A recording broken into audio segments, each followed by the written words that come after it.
সাইনাছ পলিপাছ আৰু নাকৰ হাড় বেকাৰ হয়তো ইয়াৰ মাজত সকলোৱে মানে মোৰ ৰিভিউ ভিডিঅ' বা ট্ৰিটমেণ্ট হোৱাৰ ভিডিঅ' সকলোৱে চাইছে। মোৰ নাম আলাউদ্দিন, মই ৰঙিয়া চিৰাখুণ্টিৰ পৰা আহিছোঁ। মোৰ চাইনিজ আছিল, মোৰ ঘন ঘন চৰ্দি লাগছি আৰু কাণত শব্দ হৈছিল। মোৰ নাম আব্দুল মজিদ, মোৰ ঘৰ বানিয়াৰাপাৰা গড়েবাৰী। মোৰ নাম মোহাম্মদ নজৰুল ইছলাম, মই গড়েমাৰী বানিয়াৰাপাৰাৰ পৰা আহিছোঁ। আজি নতুনকৈ আকৌ এটা ভিডিঅ' আপোনালোকক লৈ আহিম। এইটো ক'বলৈ গ'লে বহুত এটা ক্ৰিটিকেল বেমাৰ আছিল, বহুত আগত ট্ৰিটমেণ্ট হৈ গৈছে দাদা, আজি চেকআপত আহিছে। গতিকে মই শুনিম তাৰ পৰা। নমস্কাৰ দাদা।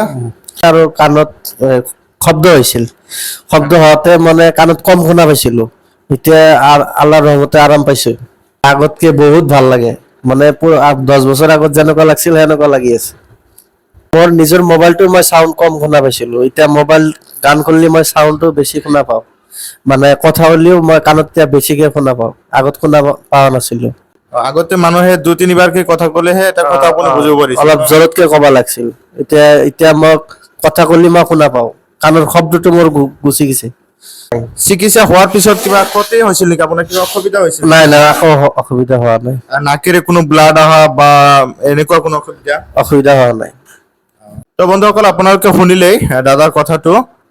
আৰু এজন দাদা আছে, অলৰেডি আপোনাৰ এইটো পুৰিছিল, পুৰাৰ পিছত নাকৰ অৱস্থাটো ইমানেই বেয়া হৈছিল যে এইটো ভাষাত ক'ব নোৱাৰো, এনেকুৱা অসুবিধা। তেওঁৰ নাকেৰে মানে এতিয়া গন্ধ মানে বুজি নাপায়, মানে চেণ্ট কেনেকুৱা, কোন বস্তুৰ কি চেণ্ট এইটো মানে নাহে, এনেকুৱা অসুবিধা।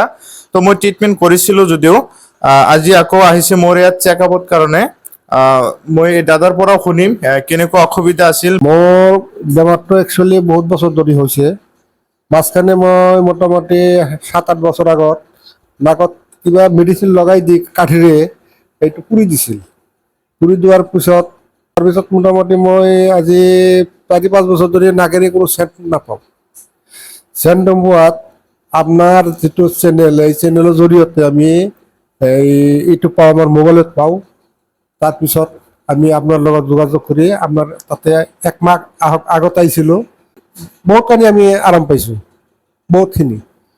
যিহেতু আজিও আহিছোঁ, অহাৰ পিছত আৰু এটা নাকত অলপ পৰিলে চিকিৎসা, তে আমি আল্লাহৰ ওচৰত কামনা কৰোঁ যাতে আল্লাহ নিশ্চয় ভাল কৰিব।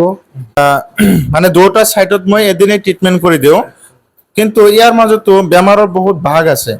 মই সদায় ভিডিঅ'ত টাইটেলে বা ডিছক্ৰিপশ্যনে বা কমেণ্ট বক্সত মই লিখিয়ে দিওঁ যে বেমাৰ ভেদে চিকিৎসা বেলেগ হ'ব পাৰে বা ফলাফল ভিন্ন হ'ব পাৰে।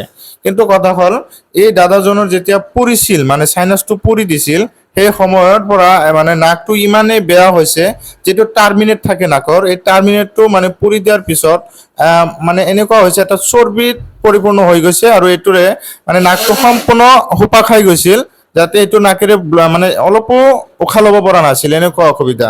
তো দুখন চাইডতে একেই প্ৰব্লেম আছিল যদিও মই এটা চাইডত ট্ৰিটমেণ্ট কৰিছিলোঁ, যিহেতু আৰু এটা চাইড বহুত বেছি ভয়ংকৰ আছিল। তো আজি 1 মাহ হৈছে, 1 মাহ পিছত মোৰ ইয়াত আহিছে, মানে যিটোত বহুত ভয়ংকৰ আছিল সেইটোত মই শুকোৱাৰ কাৰণে ঔষধ দিছিলোঁ।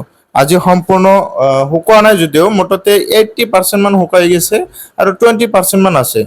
এতিয়া আমি নাকেদি দি যিটো চেণ্ট পোৱা নাছিলোঁ, এতিয়া মাজে মাজে অলপ অলপ চেণ্ট পাওঁ। এতিয়া আশা কৰোঁ নিশ্চয় আল্লাহ আমাক গ্ৰহণ কৰিব আৰু চেণ্টটো আমি নিশ্চয় পাম। মই ভগৱান বা আল্লাহৰ ওচৰত এইটোৱে কামনা কৰিম যাতে আপোনালোকে সুস্থ জীৱন যাপন কৰিব পাৰে, এইটোৱে কামনা কৰিম। আমাৰ দাদাই তাৰমানে ট্ৰিটমেণ্ট 1 মাহ আগত হৈ গৈছিলে। দাদাই মানে 80% আৰাম পাইছে। পিছে মোক ক'লে, মই কোৱাৰ লগে লগে দাদাৰ লগত আহিছোঁ। আজি মানে মই ট্ৰিটমেণ্টটো হোৱাৰ পিছত মই বহুত আৰাম ফিল কৰিছোঁ। আজি ট্ৰিটমেণ্ট কৰিছোঁ, ইনশাল্লাহ একদমেই সুস্থ হৈ যাব। আপোনালোকৰ কাৰোবাৰ যদি এনেকুৱা অসুবিধা আছে, আপোনালোকে আহিব পাৰে মোৰ ইয়াত। তো অহাৰ আগতে আপোনালোকে ভাল এটা ডক্তৰৰ পৰামৰ্শ ল'ব। যদি ডক্তৰৰ ওচৰত গৈ আপোনালোকে সুস্থ পায়, তেনেহ'লে মোৰ ইয়াত অহাৰ প্ৰয়োজন নাই, আৰু যদি নাপায় তেন্তে মই আশা কৰিম আপোনালোকে ট্ৰিটমেণ্টটো ল'ব এবাৰ হ'লেও। আপোনালোকৰ ভৱিষ্যত ভাল কামনা কৰি মই ভিডিঅ'টো ইমানেই সমাপ্ত কৰিম।